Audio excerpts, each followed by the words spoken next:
السلام علیکم ورحمۃ اللہ وبرکاتہ۔ ناظرین، آج کی اس ویڈیو میں ہم تذکرہ کریں گے عورتوں کے مسائل، جس میں روزمرہ کی زندگی کے اندر عورتوں کے زیب و زینت کے استعمال کا ایک سنہرا سامان رہتا ہے، جس کو اپنی خوبصورتی، اپنی تزئین اور اپنے بناؤ سنگار کا سامان کہا جاتا ہے۔ اس میں بعض چیزیں ایسی ہیں، بناؤ سنگار سے بلا شبہ شریعت نہیں روکتی ہے۔ بناؤ سنگار عورتوں کا حسن اور اس کی خوبصورتی ہے، اور سب سے بہتر خوبصورتی اللہ کی عبادت ہے۔ ہمارے درمیان میں مروج سامان جو ہے، جس سے ہماری عورتیں بناؤ سنگار کرتی ہیں، خوبصورت ہوتی ہیں، اس میں بلا شبہ جو جائز سامان ہے، جس کے اندر گندگی نہیں ہے، ان چیزوں کا استعمال کرنا ہماری ماں بہنوں کے لیے بلا شبہ جائز ہے۔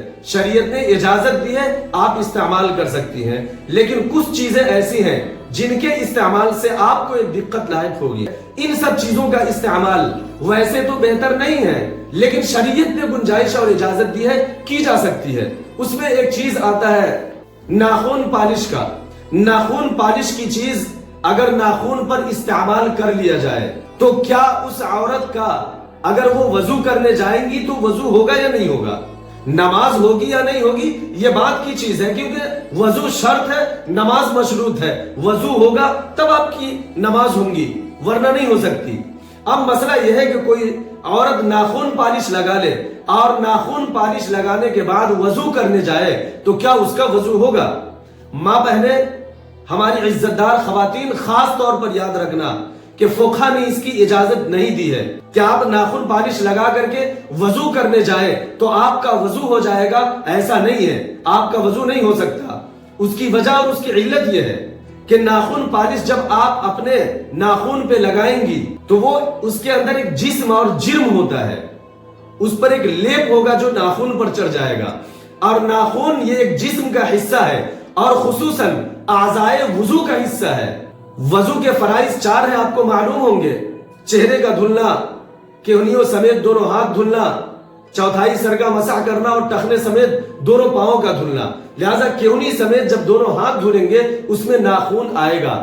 اب اس فرائض وضو جو ہے 4، اس میں لکھا ہے فقہ نے کہ ایک بال برابر بھی کوئی حصہ اگر سوکھا رہ گیا جس پر پانی نہیں پہنچ سکا، اس شخص کا وضو نہیں ہوگا۔ اگر آپ ناخن پر لیپ چڑھا لی، ناخن پالش لگا لی، تو آپ کے ناخن کے حصے پر پانی کیسے پہنچے گا؟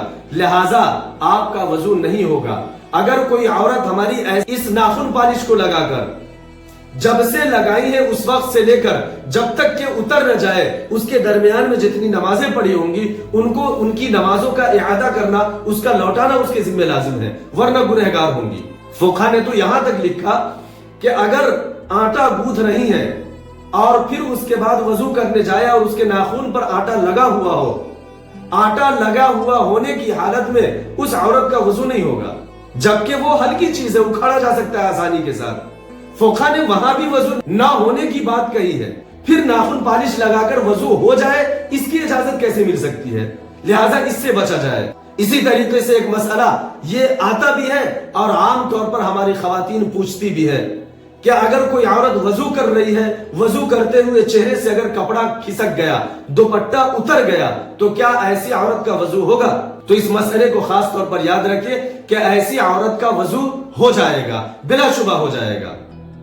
سر سے دوپٹہ اتر جانے کے بعد وضو بالکل ہو جائے گا، لیکن سر سے دوپٹہ کا اتارنا یہ ہماری ماں بہنوں کا معمول اور اس کی عادت نہیں ہونی چاہیے۔ ہاں، غیر اختیاری طریقے پر اتر گیا، کوئی دقت نہیں ہے، آپ کا وضو ہو جائے گا، لیکن دوپٹہ کو پھر رکھ لیں۔ پردہ یہ آپ کی خوبصورتی ہے، یہ آپ کی زینت ہے، یہ آپ کا زیب اور آپ کے تزئین اور آپ کی رہائش کا بہتر موقع ہے یہ۔ لہٰذا دوپٹہ کے اترنے سے وضو ہو جائے گا، چاہے کہ اس دوپٹے کو آپ کا سر پہ رکھنا یہ بے حد ضروری ہے۔ ہم اپنی ماں بہنوں سے ادب کے ساتھ درخواست کریں گے کہ مسائل شرعیہ پر عمل کیجئے، جو مسئلہ نہ آتا ہے اس کو سیکھیے۔ خود ہمارا چینل چلتا ہے اسلامک مسائل 08 کے نام سے، آپ اس پر کامنٹ باکس میں جائیے اور جیسے آپ کو کسی مسئلے میں الجھن محسوس ہو آپ بلا شبہ لکھ کر کے ضرور بھیجئے، ہم آپ کا کما حق جواب دینے کی کوشش کریں گے۔ اللہ تعالی ہم تمام لوگوں کو مسائل شریعہ پر عمل کی توفیق عطا فرمائے۔